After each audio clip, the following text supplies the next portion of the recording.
Good afternoon, everyone.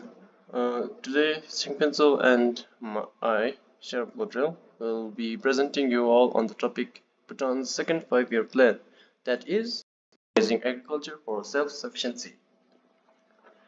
Uh, this second five-year plan started from 1966 to 1971, and some of the assessments that were made in this is progress in various sectors. Secondly, emphasis on agricultural development, and third, improved road networks and educational facilities. As for the second five-year plan's objectives,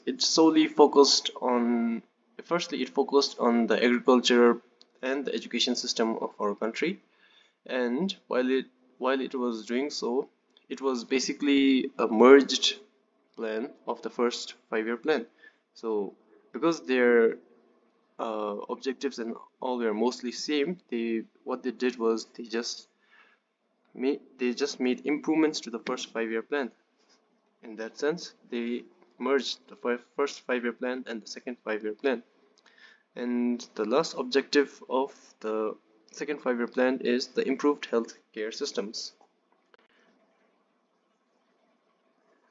And when it comes to the notable developmental policies, the first one is that the second five-year plan had placed importance on human resource development, environmental conservation, and cultural identity preservation, industrial exploration and expansion, infrastructure expansion, and hydropower development, especially when it comes to the expansion of Thimphu hydropower project. And the second notable development is the execution of feasibility studies and project reports to lay the foundation for future industrial expansion and investment. As it was already mentioned in the second five-year plan, uh, much of the first five-year plans were restated in the second five-year plan. So similar to that, I'm sure that in the third five-year plan, much of the second five-year plans has been re-included into it, and the inclusion of environment into development plans to promote sustainability was also one of the notable developments, and focusing on the revenue growth and generation through the improvement and expansion of new industries and proper allocation of resources. And there was also the expansion of the agriculture sector. As for the key objectives of the second five-year plan, the hydropower potential of Bhutan was to be developed.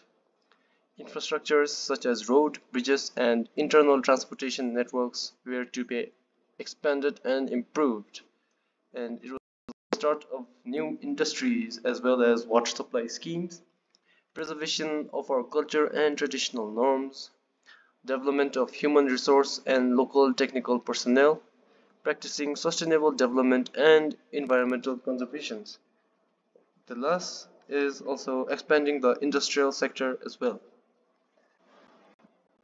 And lastly, when it comes to significant achievements, the first one is the mini hydropower projects were completed, specifically Thimphu mini hydropower project.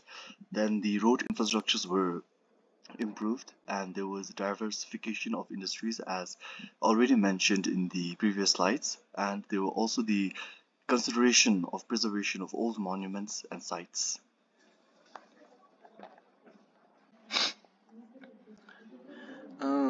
As for the target growth rate and the actual growth rate of the second five-year plan, we have mentioned earlier that we couldn't find it specifically.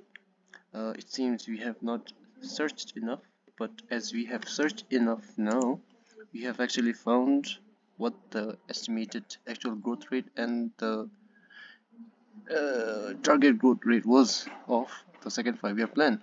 So you can clearly see all the details here in relation to the plan size and the total expenditure and all. So it was comparatively lower than the first five-year plan. It might be because of the it might because our importance we are mainly given on within the urban sectors, so that the growth rate couldn't increase much. So yeah, with this, we would like to conclude the presentation. Thank you. Thank you.